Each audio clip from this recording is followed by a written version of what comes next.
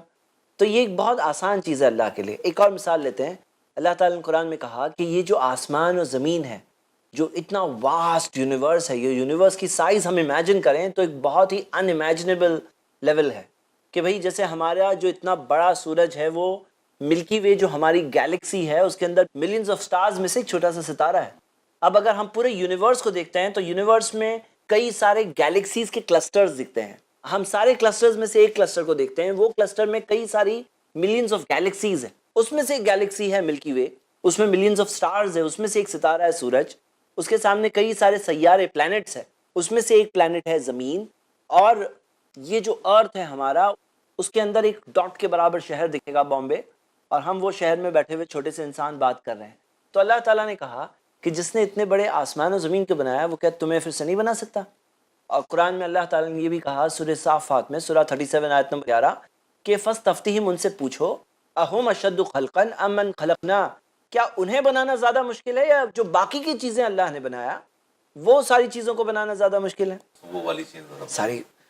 اور ایک مثال ہے کہ زمین پوری کی پوری مردہ ہو جاتی ہے، ڈیڈ. اب وہ بنجر زمین پر بارش جب گرتی ہے تو ہم دیکھتے ہیں مردہ ہونے کے بعد پھر ایک بار جان آ جاتی ہے، ہریالی چھا جاتی ہے. اب جس طرح سے مردہ زمین پھر سے زندہ ہو سکتی ہے، تو کیا آسمان اور زمین کو بنانے والا، یہ مردہ زمین کو بار بار زندہ کرنے والا، آپ کے اور مجھے اور ہم سب کو، چاہے ہم مانتے ہوں یا نہ مانتے ہو، کیا ہمیں پھر سے زندہ نہیں کر سکتا؟ تو یقیناً انسان کو تو کانسیکوینس کا سامنا کرنا ہی پڑے گا.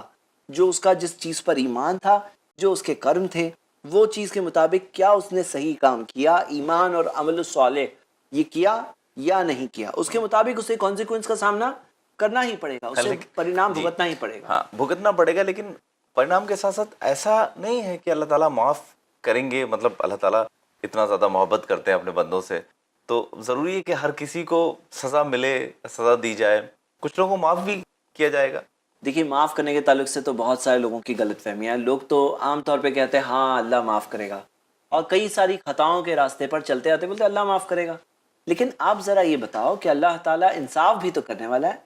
اگر مان لیجئے کہ کسی نے نیک کام کیے، کسی نے گناہ کے کام کیے، اگر سب کے سب برابر ہوئے تو انصاف کیا ہوا؟ تو قرآن میں آیت ہے، پہلی والی دلیل پر ہم لوگ آگے. قرآن کی ایک آیت ہے، اللہ نے کہا نبی عبادی، میرے بندوں کو بتاؤ، انی انا الغفور الرحیم، میرے بارے میں بتاؤ کہ میں تو معاف کرنے والا اور رحم کرنے والا ہوں. وَأَنَّ عَذَابِي، اور میرا عذاب، میری سزا، میرا پنشمنٹ، عذاب علیم، وہ بھی بہت دردناک عذاب ہے. مطلب ایک ہی آیت میں دونوں باتیں ہیں. لوگ کئی بار کیا ہوتا ہے اپنے آپ کو اس دھوکے میں رکھنا چاہتے ہیں ہاں اللہ معاف کرے گا، اور وہ گناہوں کے راستے پر چلتے آتے ہیں. تو صحیح بات تو یہ ہے کہ اللہ تعالیٰ معاف کرنے والا ہے، لیکن کسے معاف کرے گا؟ کرائٹیریا کیا ہے؟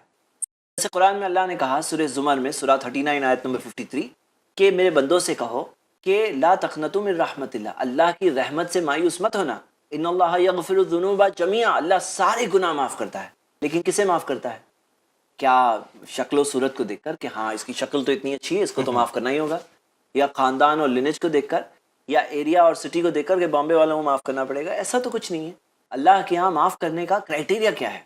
اللہ تعالیٰ نے قرآن میں کہا، یہ میں آپ سے جاننا چاہوں گا. جی سورہ رعد کی آیت ہے، سورہ 13 آیت نمبر 27، یہدی الیہ من اناب، اللہ اسے ہدایت دیتا ہے جو اللہ کی طرف پلٹتا ہے، جو اللہ کی طرف پلٹتا ہے، جو سنسیئرلی توبہ کرتا ہے، جو اپنے آپ کو سدھارتا ہے، جو اپنے آپ کے اندر وہ ریفارم پیدا کرتا ہے، جو گناہوں کو چھوڑ دیتا ہے. جیسے قرآن کی آیتوں میں آتا ہے سورہ 3 آیت نمبر 134 کہ وَلَمْ يُصِرُّوا عَلَىٰ مَا فَعَلُوا وَهُمْ يَعْلَمُونَ، جو جانتے بوجھتے ہوئے وہ غلط چیز کی طرف واپس نہیں جاتے ہیں.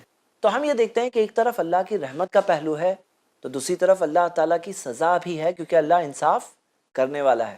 اور ایک سچا انسان جو اس سچائی کو جان کر جینا چاہتا ہے، اسے دونوں پہلو کے بیچ میں امید بھی اللہ سے ہو، لیکن ڈر بھی ہو سزا کی، اور اپنے آپ کو کنٹینیوسلی سدھارنے کی کوشش کرتا رہے. زید صاحب، اکثر اس پورے ڈسکشن کے بیچ میں ہم نے بات کی کہ جو لوگ غلط کام کرتے ہیں، باطل کو اپناتے ہیں، انہیں ان کی سزا ملے گی، اور جو حق اور اچھے کام کرتے ہیں انہیں اس کی جزا ملے گی. دنیا میں ابھی کچھ دنوں پہلے بہت بڑا ایک مسئلہ تھا یہ کہ پھانسی کی سزا پر ہیومن رائٹس اور جو انسانی حقوق کی بات کرنے والی تنظیمیں ہیں وہ اکثر مسئلہ اٹھاتے تھے کہ انسان کو اتنی دردناک سزا نہ دی جائے. ہلکی سزائیں رکھی جائیں, ایسی سزائیں نہ دی جائیں جس سے آدمی بہت تکلیف ہو یا بہت زیادہ اذیت پہنچے. لیکن جب بھی جہنم کے عذابوں کا ذکر ہوتا ہے تو وہ بہت زیادہ دردناک اور بہت زیادہ خطرناک اور ایسے جو ڈرا دینے والے ہیں, اس طریقے کے عذاب سب گنائے جاتے ہیں. تو آپ کو نہیں لگتا ہے کہ بہت زیادہ بڑے یا بہت زیادہ شدید عذاب ہیں کسی انسان پر؟ جو سچائی ہے وہ تو بدل نہیں سکتی نا, انسان کو اس کے کارناموں کا بدلہ ملے گا ہی. اب آپ یہ امیجن کریے کہ اللہ نے انسان کو دنیا میں جب بھیجا تو بھیجنے سے پہلے ہی قرآن میں آتا ہے عالم ارواح میں, اس دنیا میں آنے سے پہلے سب سے کہا الستو بربکم, کیا میں تمہارا رب نہیں ہوں؟ تو سب نے کہا قالوا بلا شہیدنا, ہاں ہم اس بات کی گواہی دیتے ہیں. سورہ اعراف کی آیت نمبر 172. تو سارے انسان جو دنیا میں آتے ہیں تو ایک ان کے اندر ایک کانشنس ہوتی ہے, وَنَفْسٍ وَمَا سَوَّاهَا فَأَلْهَمَهَا فُجُورَهَا وَتَقْوَاهَا, نفس اور نفس کو جو ہم نے سوارا, اسے صحیح اور غلط کی پہچان دی. تو جو نفس کے اندر ججمنٹ ہے ہر انسان میں, اسی طرح اب صرف یہی بات نہیں رک گئی, اللہ تعالیٰ نے انسانوں کو صحیح راستہ بتانے کے لیے پیغمبر, مارگ درشک, رسول بھیجے بار بار ہر زمانے میں. وَلِكُلِّ قَوْمٍ ہاد, ہر قوم میں گائیڈز تھے, رہنما تھے, راستہ بتانے والے تھے, جنہیں اوپن سائنس دی گئی. قرآن میں ہم دیکھتے ہیں اللہ نے یہ بھی وعدہ کیا ہے سورہ فصلت میں, سورہ 41 آیت نمبر 53, سنورihim آیاتنا فی الافاق وفی انفسہم حتی یتبین لہم انہ الحق, یہاں تک کہ انسان کے لیے واضح ہو جائے. اللہ نے کہا ہے کہ ہم انہیں بہت جلد اپنی نشانیاں زمین کے دور دراز علاقوں میں دکھائیں گے, ان کے خود کے نفسوں میں دکھائیں گے, یہاں تک کہ یہ واضح ہو جائے کہ یہی حق ہے. تو انسان کو اللہ نے نشانیاں بتانے کا وعدہ کیا, پیغمبروں کو بھیجا, اللہ تعالیٰ نے انسان کے اندر بھی ججمنٹ دیا. پھر بھی کوئی انسان غلط راستے پر جاتا ہے تو غلط راستے پر چلا گیا, لیکن سنسیئرلی توبہ کرے, سنسیئرلی اپنا راستہ بدلے تو اللہ معاف کرنے بھی تیار ہے. اور یہ سب کے باوجود ہم دیکھتے ہیں قرآن میں ایک بہت بیوٹیفل سا وعدہ ہے, سورہ 17 آیت نمبر 15 میں, سورۃ الاسراء. اللہ تعالیٰ نے کہا وَمَا كُنَّا مُعَذِّبِينَ حَتَّى نَبْعَثَ رَسُولًا, ہم عذاب نہیں دیں گے یہاں تک کہ میسنجر نہ آ جائے, پیغام نہ مل جائے. یعنی ایک انسان کو جب سچی بات پتہ چلتی ہے پھر بھی وہ نہیں مانتا ہے تو اس کی سزا اس کو ملنی ہے. اب امیجن کریے کہ کتنے بڑی کی بات ہے, کوئی بچہ اگر یہ ٹیبل پہ چڑھا ہوا ہے, اب یہاں سے گر جائے تو ہم کیا کہیں گے کہ یہ سب بولا تھا میں نے سنبھالو. لیکن ایک ہے جو ٹیرس پر چڑھا ہوا ہے, جو ٹیرس کے ایج پر ہے, اور وہاں سے اگر وہ بات نہیں سنتا, وہاں سے گرے گا تو وہاں سے تو بچے گا نہیں. ہم دیکھتے ہیں کہ اللہ جو انسانوں کا رب ہے, اب اس کی بات ماننے سے کوئی انکار کرے, سچ بات دیکھے, پہچانا, سمجھ میں آئی, لیکن وہ کہہ رہا ہے میں نہیں مانوں گا, تو یہ چیز ایک بہت بڑی چیز ہے. جیسے ہوتی غداری, اب غداری کی کیا سزا ہوگی؟ اب جس نے اوپر والے کو پہچان کر ماننے سے انکار کر دیا, اس پر ایمان نہیں لایا, اس کے بارے میں صحیح بات نہیں مانی, تو کیا اس کو اس غداری کی سزا نہیں ملے گی؟ جس کی زمین پر جیا, سب کچھ اسی کا دیا ہوا ہے, اور اس کے بعد بھی انسان غلط راستہ لے تو کیا اس کا بدلہ نہیں ملے گا انسان کو؟ تو انسان کو تو بدلہ ملے گا. اور دیکھیے میرے بھائیوں, یہ سب باتوں سے حقیقت تھوڑی بدل جائے گی. اگر حقیقت بدل جاتی تو ویل اینڈ گڈ, اچھا تھا, لیکن نہیں. یہی ایک ہارش ریالٹی ہے کہ انسان کو فیس کرنا ہوگا کانزیکوینسز, جو کیا ہے اس کا بدلہ فیس کرنا ہوگا. اچھا کیے تو اچھا ملے گا, جی, مطلب جیسا آپ نے کیا ہے ویسا آپ کو جزا اور سزا ملے گی. جی بالکل درست ہے صاحب. مجھے ایسا لگتا ہے کہ اس ٹاپک پر ہم نے تمام پہلوؤں پر بات کی. اس کی وجہ عقلی دلائل پر ہم نے بات کی, اور عقلی دلائل میں سب سے اہم جو بات زید صاحب نے ہمیں بتائی وہ یہ تھی کہ انصاف, ہر طریقے کا انصاف, چاہے وہ کسی وجہ سے, کسی اسٹیٹ کی وجہ سے, کسی قانون کی وجہ سے نہ ہو پایا ہو, یا پھر قدرتی جو چیز جس کو حاصل ہوئی ہے اس کی وجہ سے ناانصافی ہو, ان تمام چیزوں کی ناانصافی جو اس دنیا میں ہے, اس کا انصاف صرف اور صرف اسی دن ہو سکتا ہے جس دن کو ہم آخرت کا دن کہتے ہیں. لائف آفٹر ڈیتھ جو ہے اسی میں پورا ہو سکتا ہے. زید صاحب, اگلے ایپیسوڈ میں ہم پھر ایک نیا ٹاپک لے کر ناظرین کے لیے حاضر ہوں گے, لیکن فی الحال ہمیں اجازت دیجیے کیونکہ وقت ختم ہو چلا ہے. ناظرین دیکھنا نہ بھولیں اگلا ایپیسوڈ فیس ٹو فیس, سیدھی بات حکمت کے ساتھ. السلام علیکم. السلام علیکم ورحمۃ اللہ.